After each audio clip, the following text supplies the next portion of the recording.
Actually, you know what? Let's do Kash Patel on what happened there with specifically the story of the Southern Poverty Law Center. Did you follow the story with the Southern Poverty Law Center? Have you seen? Peripherally. Yeah, very, very interesting. So yesterday, everybody's doing their own thing, and then all of a sudden, it's dropped that this organization, the Southern Poverty Law Center, which, by the way, originally they got started with noble reasons, right, Tom? You were talking about Martin Luther 1971, King right after 68 and civil rights. Yeah, so the intentions were good, and then all of a sudden, reports came out yesterday. Elon retweeted this. Mark Andreessen retweeted this. There's a bunch of people on X. I'll get a bunch of those tweets. We'll get to wrap. Is this the clip about Kash talking about that? Yes. Go for it. What we're here today is to announce what the general just told you. The Southern Poverty Law Center, in a massive, sweeping indictment, has been charged with allegations of fraud and using the banking system to perpetrate that fraud. I just want to talk about a couple of brief things here. The Southern Poverty Law Center themselves advertise to raise money to dismantle violent extremist groups for a period of at least a decade. They use their donor network to raise money to purportedly dismantle violent extremist groups. However, the SPLC, the Southern Poverty Law Center, used the money they raised from their donor network to actually pay the leadership of these very groups. I just want to say that again. They used the fraudulently raised money by lying to their donor network, thousands of Americans, to go ahead and actually pay the leadership of these supposed violent extremist groups. The groups, as the general laid out, include the Ku Klux Klan, the United Klans of America, Unite to Right, National Alliance, the National Socialist Movement, the Aryan Nation Motorcycle Club, and the National Socialist Party of America, and also the American Front. In at least one of these matters, our investigation revealed that funds were used to facilitate the commission of further state and federal offenses, totaling over $3 million. Furthermore, our investigation revealed that the Southern Poverty Law Center, on top of perpetuating this widespread, decade-long, multi-million-dollar fraud, conducted more criminal activity. They attempted to hide their criminal activity from our financial banking network. They set up shell companies and entities around America so that the financial institutions that we rely on as everyday Americans were deceived in believing that money was not coming from the Southern Poverty Law Center in the perpetration of this scheme and fraud, but rather fictitious entities they stood up to perpetuate this ongoing fraud. This is a serious and egregious violation of a group that purported to dismantle violent extremist groups, but in turn actually only fueled the hatred. This is an important case brought by President Trump's administration. We're thankful to the president for his leadership and funding of not just the FBI and DOJ, but his commitment to go out there and wipe out fraud and conspiracy and waste and abuse wherever it occurs, including the Southern Poverty Law Center. Even though this money was made to appear to be coming from legitimate people and legitimate entities, we at the FBI, with our great partners at the Department of Justice and in the state of Alabama, were able to comb through a decade worth of material, a scheme that took a decade to build. Can you pull up the so that we were able from the Department of Justice showing what organizations went through it? I tweeted it to you. I'm sorry, I texted it to you. It's one of the things that was in my file right there. Okay, go for it. So watch this. And Tom, I'm going to come to you first. So this is the Department of Justice yesterday. Justice Department ransoms indictment against Southern Poverty Law Center, indictment that's more than $3 million. And if you go a little bit closer to it on the right one, click on the right one, there you go. They paid $1 million to nationalized affiliate, $300,000 to Aryan Nations affiliate, $270 to Unite the Right member, $140 to former National Alliance chairman. Former KKK members got $73,000, and American Front president and felon, $19,000. Tom, why is this so important? Here's what's going on. There is very little difference between what we're seeing here at Southern Poverty Law Center and the fraud that we saw in creating fake hospices or fake daycares. Money was coming that was good money, like good tax dollars that were supposed to be coming to daycare centers in Minneapolis so that lower-income people would be able to take their children to a daycare center and have trust that this was checked out by the government and the government's providing a subsidy there too. Okay. these guys were deceiving the donors to give them money, and they were using it to pay themselves, but then they were also using it to start trouble by actually funding people that create the problems that they say they're going to be solving. And so what they were trying to do is make all these enemies look bad and look like there was more racism and more problems than there actually was, so that they could help, elections, and they could help Democrat elections. And because the Southern Poverty Law Center used to pick a candidate, we could find all kinds of Democrat candidates standing up with these guys, because it was like the old League of Women Voters, Pat. League of Women Voters was seen as being a fairly impartial group that was trying to help people get registered to vote. It was a good group. They want fair elections, all this. These guys were holding themselves out to be some wonderful supportive cast here, but they were out there trying to create all this discord so that the left could say, look how many problems we have in America. Look at all these things are going on. We need Barack Obama to be president, and we need this. It was a whole circular scam. Yeah, and by the way, Robert, you want to pull up a couple of those tweets on what they call Turning Point USA? This is Mark Andreessen saying SPLC was one of the most powerful censorship forces in the country for decades, lavishly supported by many big American companies for many years. This is astonishing and deeply concerning. Look at how many views this tweet got alone. Go a little bit lower. 41 million views just on that one. Go to the next one.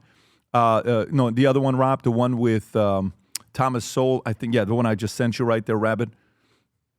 Racism is not dead, but it's on life support. This is Thomas Sowell. Kept alive by politicians, race hustlers, and people who get a sense of superiority by denouncing others as racist. Look at this meme. SPLC, racism. Keep it alive. We need it. We can't get rid of it, right? And then Charlie Kirk was on, this is, of course, a late Charlie Kirk. SPLC put a target on Charlie's back by naming him and TPUSA their manufactured hate map. They used this fiction to monetize the ensuing hysteria and then funnel the proceeds into Charlottesville and other convenient vehicles to force a nationwide dragnet of mainstream. When Charlie said this, people are like, what are you talking about? Play the clip, Rob, and then we'll go to the Todd Blanche where the reporter says allegedly, and he says, no, there is no allegedly. This is what happened. Go ahead. The Southern Poverty Law Center has now labeled, you're in the club with me, by the way, they've labeled Turning Point as a hate group. Yes, it's a coming surprise, from a hateful group like it's surprise took them so long to get us on the list. What took you so long? Understand that they're literally putting high school chapters of ours on a hate group next to the KKK and next to neo-Nazi groups. And I mean, we can laugh this off. There's an element to this. Remember that there was a shooter that went to the Family Research Council years ago, inspired by the SPLC list. This is them trying to make us basically surrender at Turning Point USA. We're going to do the opposite, and our students are only going to lean in even more. But they can't debate us on our ideas. They cannot have dialogue. They cannot actually go onto the merits of why they are right or why we might be wrong. Instead, they must smear us with the age-old one-liner that you are a racist or that you are a hater. And they're finally realizing the power of Turning Point USA, which is why they put us on this list. Well, when you're effective, you're a threat, right? That's so they call me the high priestess of You can pause hate, it right there. Right, Sam? Is that You can pause it. Mother, what did Todd Blanche say about it? And then, David, I'm going to come to you. Here's Todd Blanche. Do you have the question where he's being asked and says, allegedly, and he says, no, this is not allegedly. They were involved in Charlottesville. Go play the clip that you have first with, go ahead. about Charlottesville and the Charlottesville Unite the Right rally? Were they involved in that? Yes. So what we allege in the indictment and what the grand jury found is that one of the individuals that they paid was one of the folks who helped organize that terrible event. And so so imagine what we're talking about, Laura. We're talking about an organization that actively came out and just screamed it from the top of their lungs. So just so people understand watching this, did these informants in some cases, given the evidence you've seen, actually initiate what would ultimately be these activities? And obviously Charlottesville ended with a tragedy.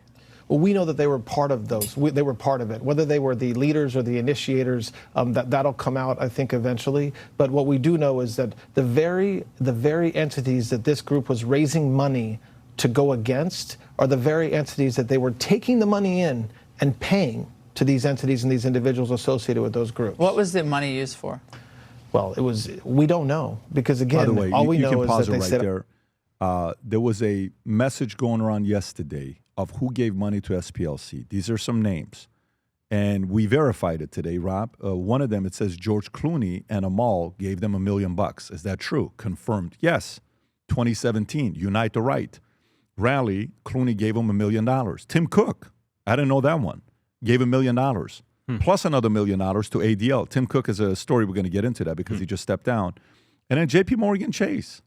Multiple reports saying that they gave $500,000 to SPLC from PJ Media. So, more and more names are coming out.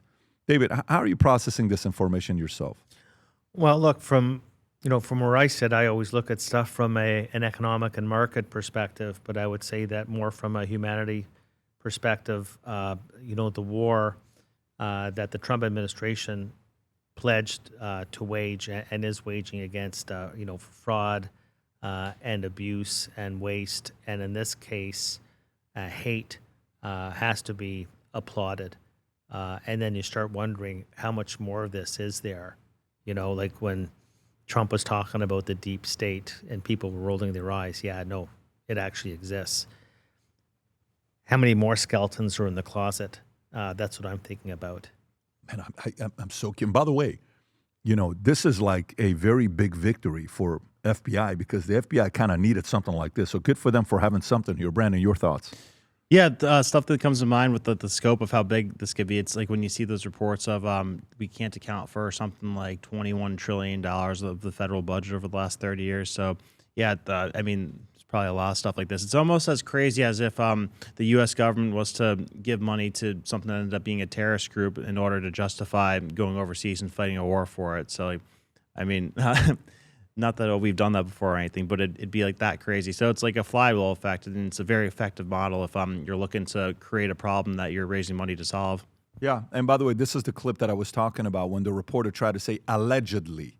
Are you alleging? I'm not alleging. Watch this. I just want to make sure I understand. You're alleging that the Southern Poverty Law Center was paying the leaders of KKK and other groups to continue their operations? Is that... I'm not alleging it. The grand jury returned an indictment that says that. And so what the investigation found, according to the indictment that was returned today, is that they were paying. So the Southern Poverty Law Center is raising money, asking folks to give them money to dismantle racism. You can pause it right there. Very long. Can you imagine that? Hey, and I don't know if there's any other reports coming out. Remember when all of a sudden everybody started dropping the N-word and it became a normal thing? You're like, wait a minute, what are you guys doing? I'm talking about specifically on Twitter. Mm-hmm. It's like you're just drop. Is somebody say that? Mm-hmm. To say how much it exists? And it's like, what are you guys doing here? Who's create? Well, it's freedom of speech. I can say whatever I want to say. And I know Elon is all a what does he call himself? A freedom of speech absolute. What is it? Yeah, absolutist. Absolutist. It's fine, but makes you think, were some people getting paid behind closed doors to keep this thing going? I don't know, but I do know that this is coming out, and we're going to learn a lot about a lot of different people. We don't do any major sponsorships on the podcast. You won't see us doing a podcast and announcing 7 sponsors. We haven't done that yet. We're talking to some big companies we'll entertain and have that. We have some things that we'll invest in, and if we do, we'll talk about it. There's certain companies I invest in, I'll gladly talk about it.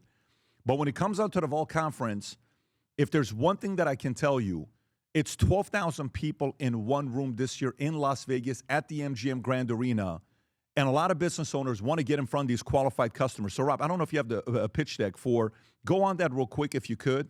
Go on that if you could, and go to the sponsorship all the way at the top. If you can click on that. It explains, go a little bit lower. I don't know if the slides are there or not. Go a little bit lower. Keep going lower. That one right there if you could. So if somebody on the title sponsor side, your logo would be on the MGM. Go to the next slide if you could. So you can find out which of these you can have your small business owner, small business in front of while the customers are coming through and taking a look at the event. Keep going, Rob. You could be on stage. There could be videos. Keep going, Rob. Just keep going every second. You could be on the app while people are going on there. Manual that's going to go to 12,000 folks. And then if you want to play the clip, and then we'll start the podcast. Go forward, Rob. Here's what it looks like for sponsors at the Vol Conference. Go ahead. In 2019, the Vault Conference started with just 420 visionaries, 1,500 in 2022, 3,000 in 2023, 6,000 in 2024, nearly 8,000 in 2025. And in 2026, we're expecting over 12,000 entrepreneurs, CEOs, and business leaders. For the first time ever, we're heading west to the iconic MGM Grand in Las Vegas, our biggest stage yet. Over 6,000 attendees are decision makers, running companies from $25 million to over $500 million. More than 2,000 CEOs lead teams of 75 plus employees. They come from around the world to grow, scale, and do business. And they don't just attend, they engage. Last year, 85% interacted with sponsors on site. The response from attendees was overwhelmingly positive, generating qualified leads and long-term relationships. And even more powerful, over 71% went further, actively opting in to connect directly with sponsors through their dedicated Connect Circle, our official event app that enables real one-on-one conversations, qualified introductions, and relationships that extend well beyond the conference floor. We make sure your brand is impossible to miss, from a premium custom booth to brand visibility on the Las Vegas Strip. With a reach of 38 million plus weekly impressions and approximately 419,000 pedestrians per day, your logo on every attendee's badge, moments on stage with Patrick himself, or your ads played on our screens. Our sponsorship packages are built to put your brand at the center of it all. Our sponsors have included industry leaders like PayPal, Stefano Ricci, Tony Robbins, Project Rock, Finally, Closers.io, and Zoa Energy. Your brand could be next. Sponsoring the Vault Conference isn't just an investment in a conference. You're one handshake away from scaling your business. Opportunities are limited. Secure your spot today before the Vault closes. There you go. So if you want to learn more about sponsoring there, we're going to put the link below, Rob, for people to be able to learn more about it. Submit your application. If you work for a company saying, I'd like it to be there, go to your CEO, go to your executive team, go to your CMO, share it with them. The pitch deck is there. They can learn more about it. And hopefully we'll see you at the Vault Conference. If you enjoyed this video, you want to watch more videos like this, click here. And if you want to watch the entire podcast, click here.